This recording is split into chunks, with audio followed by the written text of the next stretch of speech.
Selamat pagi anak-anak. Bagaimana kabar kalian hari ini? Semoga hari ini kita semua berada dalam keadaan yang sehat walafiat ya, supaya kita semua bisa belajar dengan baik. Nah, sebelum kita mulai pelajaran kita, marilah kita mengawalinya dengan doa. Doa dimulai. Doa selesai. Oke? Hari ini Ibu akan melakukan pembelajaran kelas rangkap. Ini dikarenakan guru kelas 5 sedang berhalangan sakit. Namun sebelum Ibu memulainya, Ibu mau absen dulu. Kelas 4, siapa yang hari ini tidak masuk? Kelas 5? Oke, terima kasih ya. Berarti hari ini kita semua hadir. Nah, hari ini kita akan belajar untuk kelas 4 tentang penggolongan hewan berdasarkan jenis makanannya. Dan untuk kelas 5 kita akan belajar tentang proses pembuatan makanan pada tumbuhan hijau. Nah, untuk pengelompokan hewan berdasarkan jenis makanan ini dibagi menjadi 4 jenis, yaitu yang pertama tentang herbivora. Nah, herbivora ini adalah kelompok hewan yang hanya memakan tumbuh-tumbuhan. Hewan yang termasuk jenis herbivora ini dapat memakan bagian tumbuhan seperti daun-daun, biji, batang, dan juga umbi-umbian.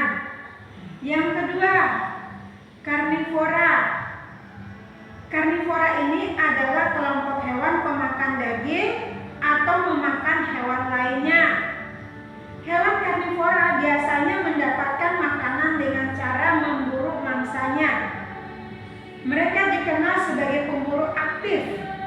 Hewan ini biasanya memiliki gigi taring yang sangat tajam yang berguna untuk mencabik-cabik dan memotong makanan atau daging.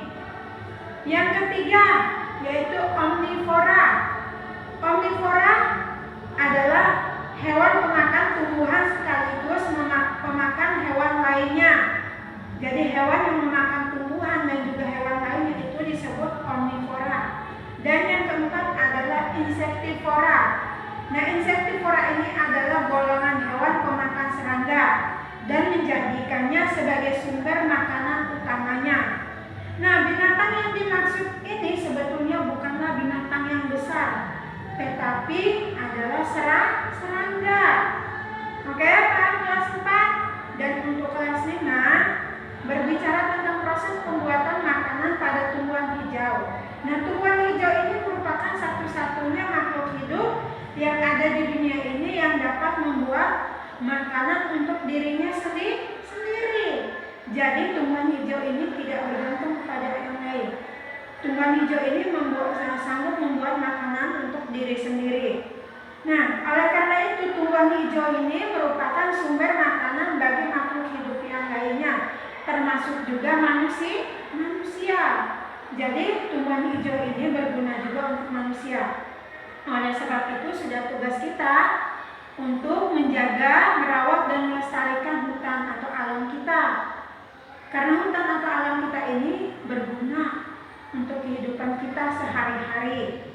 Nah, kira-kira bagaimana caranya tumbuhan hijau ini membuatkan makanan untuk diri sendiri? Yang pertama yaitu fotosintesis. Nah, fotosintesis ini merupakan proses pembuatan makanan pada tumbuhan hijau. Proses fotosintesis ini memerlukan bantuan sinar matahari. Nah, fotosintesis ini berlangsung di bagian daun. Namun proses ini terkadang juga terjadi di bagian lain yang mengandung klorofil. Nah, apa itu klorofil? Klorofil ini merupakan zat warna hijau pada tumbuhan. Klorofil ini berfungsi untuk menyerap energi cahaya matahari. Nah, fotosintesis ini memerlukan cahaya matahari, klorofil, air, dan juga karbon dioksida. Air diserap oleh akar dari dalam tanah, air dari akar menuju daun. Karbon dioksida diserap dari udara oleh daun melalui mulut daun atau stomata. Melalui fotosintesis, air dan karbon dioksida ini kemudian diubah menjadi karbohidrat dan oksigen dengan bantuan energi